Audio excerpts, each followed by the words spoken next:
Dans la matinée, le messager chargé de faire la navette avec Pharaon et Adamar vient rendre compte. Le vieux Beni-Wardan est introuvable. Comment a-t-il pu disparaître dans ce désert plat sur plusieurs dizaines de kilomètres? Il n'y a personne à la ronde, à part le soi-disant Soufi Mokhtar, qui chemine parallèlement à la caravane depuis plusieurs heures, à bonne distance, mais suffisamment proche pour qu'on l'entende vociférer. « Shaitan! Shaitan !» Sur son petit cheval, il se tortille comme un ver de terre. Pas dangereux, seulement irritant. Peu à peu, le fou se rapproche du palanquin, jusqu'à caracoler si près de Debos que celui-ci, mal à l'aise, fait des écarts pour se débarrasser de cet encombrant voisin. « Que Dieu t'envoie le feu du ciel, marchand! Je sais qui tu es !» Le grand Phénicien fait signe à ses hommes de ne pas intervenir. Cette créature l'intéresse. Ce n'est pas un simple fou. Son anneau à l'oreille indique un derviche errant à la recherche d'un maître. Il n'a pas l'air inspiré par l'amour soufi dont parlaient les poètes du XIIIe siècle. Il assène des vérités sans être sûr de rien. En somme, un Mokhtar est une proie possiblement utile. Soudain, la tête du fou surgit entre les voiles du palanquin, un œil partant sur le côté, l'autre fixant Chid avec douceur. « Ton père, je le vénère. C'est un saint. Il voyage dans le passé et l'avenir. Moi, je me transporte à un jet de pierre. Lui, il va au bout du monde s'il veut. » Que vient faire ce Mokhtar dans l'enfer de l'Ada? Retrouvant le contrôle de lui-même, Chid bascule dans sa perception double pour apercevoir les racines de Mokhtar dans le deuxième sous-sol du monde. La vigueur qui anime ce fou provient d'une boule de feu brûlant tout son être. Ses paroles démentielles sont portées par des pollens enflammés jaillissant de sa peau. Elles fusent telles des fléchettes. Tout à coup, dans cette tête illuminée, l'œil si plein de douceur l'instant d'avant devient dur lorsqu'il fixe le marchand. « Toi, je te connais !» jette-t-il en crachant des pollens de feu. « Tu es le plus grand sorcier jamais venu sur la terre du prophète. » Le grand Phénicien encaisse. On le tient responsable de n'importe quoi. Il suffit que le soleil se voile, on dira que c'est de sa faute. Ce ver de terre qui menace de saloper ses voiles ne sait pas qu'il pourrait mettre fin à son existence dans la minute. Mais mieux vaut ménager sa susceptibilité par quelque douceur. Le marchand lui tend le plateau de sucreries. Mauvaise idée. L'autre se lance dans une surenchère de menaces avant de lancer son cheval nain vers l'arrière de la caravane. L'instant d'après, Chid et le grand Phénicien sortent la tête du palanquin pour découvrir Hathor en très mauvaise posture. Mokhtar l'a fait ou faite tomber à terre. Il a un couteau pointé sur sa gorge. « Foutre !» jure le marchand. « Ce garçon est décidément infréquentable. » Ses hommes ont couru vers l'agresseur pour le tenir en joue, mais n'interviennent pas. Le risque encouru par Hathor est mortel. Mokhtar a le loisir de déshabiller sa prise. Lorsque les vêtements d'Hathor ne sont plus que chiffon à ses pieds, un cri de surprise monte de toutes les gorges. « Une fille !» Pas de doute. Des petits seins pointent. La brute lui écarte les cuisses pour dévoiler un sexe incontestablement féminin. Une fille! Chid en était certain. Le grand Phénicien perçoit les sentiments qui se mêlent dans l'air. Il doit réagir sans tarder. Pour ces hommes, il s'agit d'une putain dont ils pourraient profiter pour se soulager de leur longue abstinence. En l'absence de Pharaon et Adamar, la situation est délicate. Ses adjoints, Shlomo et Raphaël, ne sont pas doués pour l'action. « C'est une femme! Fouettez-la !» hurle déjà Mokhtar. Hathor est pâle. La terreur mange ses yeux en amande. Le mot « putain » circule sur les lèvres. Cette meute hier veule est devenue belliqueuse. Le lynchage est imminent. « Tu as transformé une fille en garçon. Tu es le diable ! vocifère le bédouin fou à l'encontre du grand Phénicien. Il faut négocier, jouer serré. Voyons, sage Mokhtar, c'est de ma faute, larmoie le marchand. Ne lui fais pas de mal, je t'en supplie. Ne te mêle pas de nos coutumes, marchand, clame le fou. Mais Mokhtar, quel genre de derviche es-tu? Je suis ce que je suis. Pourquoi défends-tu cette putain? Elle s'est habillée en homme pour tromper les bons musulmans, déclare le scrofuleux Abdoul, qui s'autoproclame chef du groupe. C'est une putain, crie le chef d'Eglet Nour, cramoisi de fureur. Elle n'a pas sa place en terre d'islam. Aucune justice pour elle, ajoute son fils. Le groupe s'enflamme. Tous sur la putain, reprennent à l'unisson d'autres bédouins. Mokhtar arrache le turban de la jeune fille. De longs cheveux noirs tombent en vagues gracieuses. Tous retiennent leur souffle, stupéfaits par sa nudité, sa jeunesse, sa beauté. Les guerriers du grand Phénicien, le doigt sur la gâchette, n'oseront pas les affronter.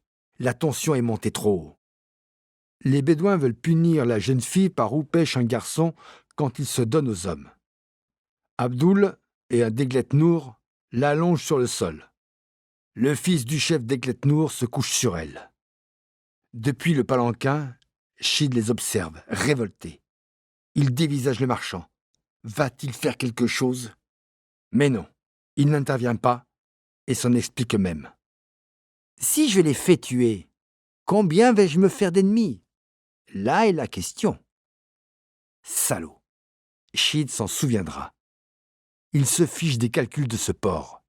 Son poignard yéménite est hors service. Qu'importe. Il saute du palanquin en ayant saisi au passage la bouteille en cristal remplie de vin. Le jeune d'Eglet Nour n'a pas le temps de s'affairer. Plusieurs coups de carafe sur le crâne l'envoient rouler à terre. Ce verre est bien solide, constate Chid. Dans le même mouvement, il le brise contre une pierre avant d'appliquer son bord tranchant sur la gorge du violeur. Demande pardon, béni Anaf. Les guerriers se sont déjà emparés de Mokhtar et des deux autres violeurs, attendant un ordre du maître pour les abattre. Relâchez-les. Le bédouin fou est jeté au sol. Complètement éperdu, il décampe, saute sur son petit cheval et s'enfuit. Chid n'est pas mécontent de relâcher son prisonnier qui pue à plein nez le vin de la carafe. Mais le maître désigne le fils d'Eglet Nour. Chid, fils de Salem, celui-là est fautif. Tue-le. Il choisit l'homme le plus proche de lui. Toi, donne ton fusil au Béni Wardan. Le guerrier jette son arme à l'enfant. Un cercle se fait autour d'eux. Chid comprend ce que veut Shaitan. Qu'il ait une mort d'homme sur la conscience. S'il a choisi ce bédouin comme victime, c'est qu'il le juge impropre à lui occasionner des ennemis. Profite de l'occasion pour t'entraîner, lui lance le grand Phénicien. Il faut apprendre. Tuer, ça ne vient pas tout seul. Le jeune d'Eglet Nour est pris de tremblement au sort qui l'attend.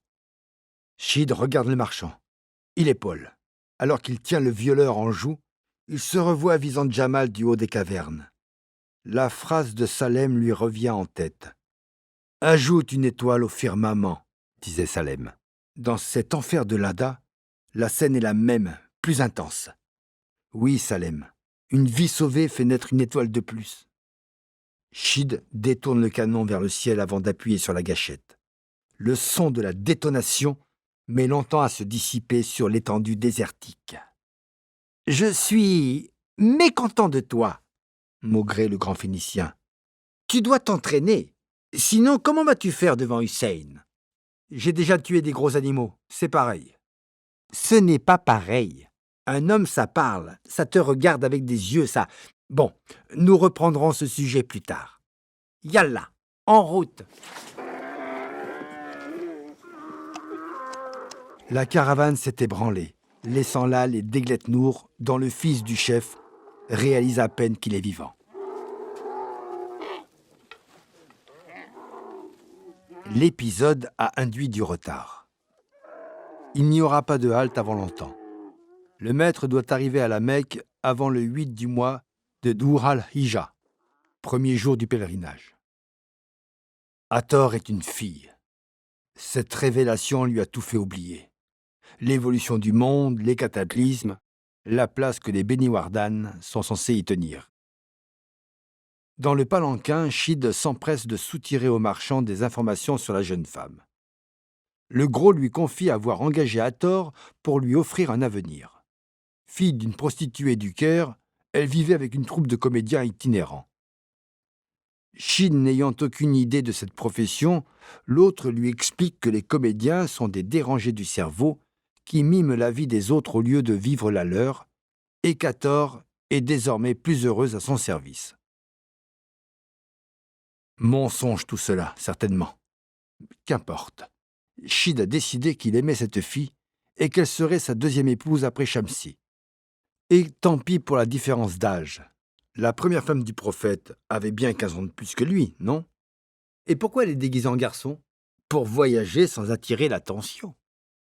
Ensuite, Sheed a demandé la permission d'avoir une monture. Étant donné le respect que le gamin inspire à ses hommes depuis son acte de bravoure, le maître pouvait difficilement s'y opposer. L'enfant a reçu une jeune chamelle vive et joueuse, qui marche ou trottine selon son humeur, laquelle varie en fonction du vent.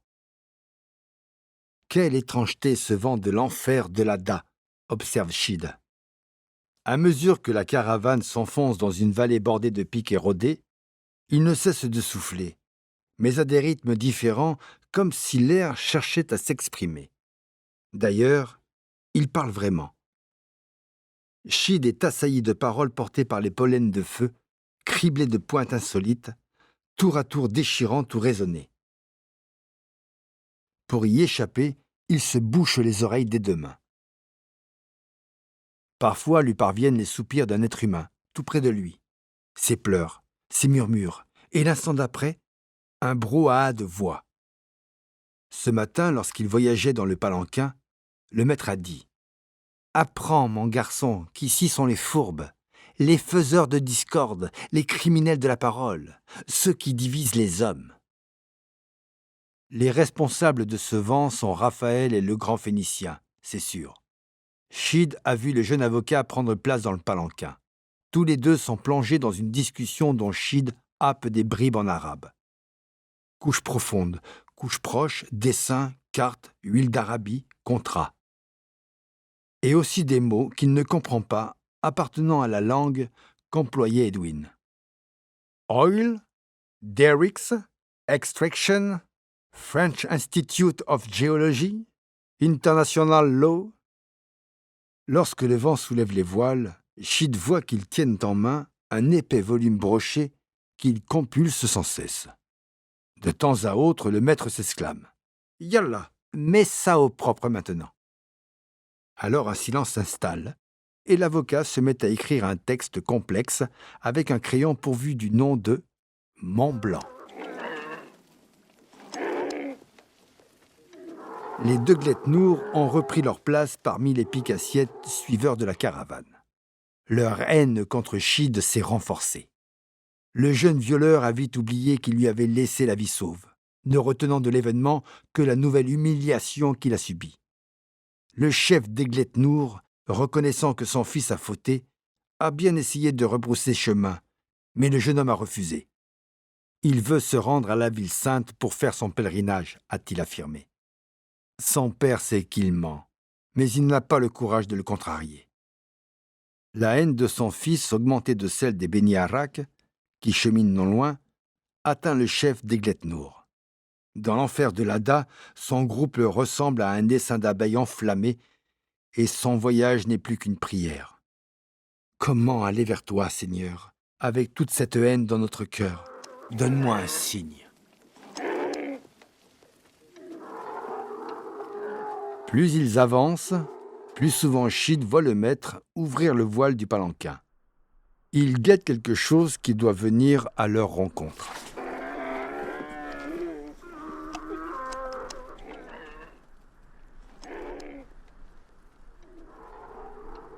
Sheed ne se trompe pas.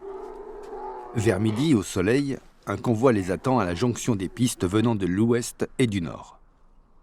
Le grand Phénicien retrouve ses deux lieutenants, le dépravé sexuel et le criminel.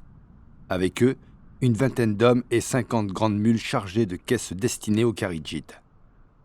Un armement en avance d'une génération par rapport à celui livré au Cheikh Zayed. Chid enregistre l'antipathie que lui inspirent les deux nouveaux. Le balafré à l'arcade sourcilière s'appelle Métine, et celui aux mains d'étrangleur se nomme Semal. Certainement un faux nom, vu qu'il parle mal l'arabe et avec un accent à arracher les oreilles. Les retrouvailles sont rapides. Après le rapport des deux hommes, Chid entend le maître leur ordonner de jeter leur chewing-gum avant de rencontrer les Kharidjites. Puis la caravane reprend sa route, dorénavant protégée par l'armement le plus performant jamais présent en Arabie.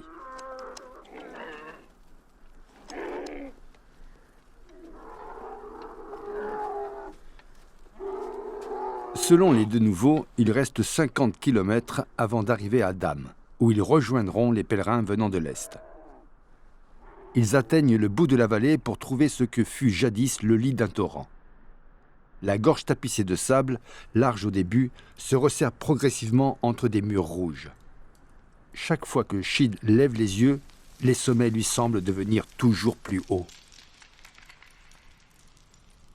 Cette nouvelle géographie amène la caravane à rejoindre la piste suivie par Adamar et Pharaon. L'Africain peine à faire son rapport, il bafouille. Pharaon parle à sa place. Ils ont échoué. Le Béni Wardan s'est évaporé. Pas grave, convient le maître. Ils le coinceront un jour. L'enfant constitue un appât infaillible. Au terme de ce voyage, son cœur m'appartiendra. Trop content d'avoir trouvé un compagnon dans sa solitude, il voit en moi un ami. De son côté, Chid profite de sa relative liberté. Ce nouveau paysage excite sa jeune chamelle. Avide de découvrir ce qui les attend au sortir de ce défilé, il la fait accélérer. Il atteint Métine et Karl, alias Semal, qui précède en éclaireur et va jusqu'à les dépasser. Il voudrait activer le mouvement. Il a hâte d'arriver à la Mecque. « Derrière! Jamais devant !» Ce ne sont pas des paroles, mais des grognements émis par Semal. Sa mine de brute ainsi que celle de son congénère suffisent pour que Chid obtempère. Il restera derrière. D'autant que Karl n'hésiterait pas à jouer de son poignard Irmine pour le contraindre à rentrer dans le rang. Le défilé s'étrangle, devenant impraticable pour les bêtes lourdement chargées. La caravane doit emprunter un sentier accroché à flanc de montagne. Les marches naturelles taillées dans la roche sont si polies que leurs pieds, et ceux des bêtes, glissent parfois. Tous descendent de leur monture. Seul le maître reste à l'intérieur du palanquin. Ne s'intéressant ni au tracas de sa troupe, ni au paysage, il palabre toujours avec l'avocat. Leur interminable discussion, Chid juge qu'elle est responsable de ce vent de parole. Le soleil est bas lorsqu'ils atteignent un col aigu comme une lame de couteau, avant de s'engager dans un entonnoir de sable argenté. Les bêtes contournent comme elles peuvent des éboulis qui encombrent la pente. Impossible de bivouaquer par ici. Chid, en tête auprès des lieutenants Métine et Karl, remarque que les falaises diminuent de hauteur. Lorsqu'il distingue au loin la sortie du défilé, un pressentiment le saisit. Il n'a rien remarqué, ni dans les airs, ni ailleurs. Pas une ombre, pas un bruit particulier. Mais l'endroit serait idéal pour un traquenard. Si des pillards voulaient rasier le marchand, ce serait l'endroit parfait. Une visibilité nulle pour les victimes, une hauteur d'attaque de quelques mètres. Lorsqu'avec Jamal et les autres, ils mettaient au point des embuscades, ils élisaient des configurations semblables à celle-ci. En cas d'attaque, seuls ces épais buissons poussant dans le ravin permettraient d'être à couvert. Encore faudrait-il qu'ils cheminent tout contre la paroi verticale. Mais inutile d'essayer de conseiller les deux éclaireurs, ils savent tout tellement mieux que lui. À 100 mètres de l'entonnoir, Chid a un aperçu du paysage qui les attend. Des bancs de granit effleurant du sable çà et là. Il n'a pas le temps d'en goûter le charme austère. Son cœur bondit. Là-haut, un drapeau noir claque, puis deux, et bientôt une rangée d'étendards alignés sur le vent. Ce ne sont pas des pillards. Shid reconnaît les drapeaux kharidjites brandis par les clans du roi Al-Sadoum. Entièrement noirs, portant l'épée horizontale et l'inscription « Il n'y a de Dieu que Dieu, Mohammed et son prophète ». Le marchand a suspendu sa conversation pour afficher une mine réjouie. « Voici le rendez-vous convenu à Djeddah et confirmé par Edwin Langley. L'esclave de Dieu est venu concrétiser l'accord. » Le sifflement d'une balle tirée en l'air le cueille à froid.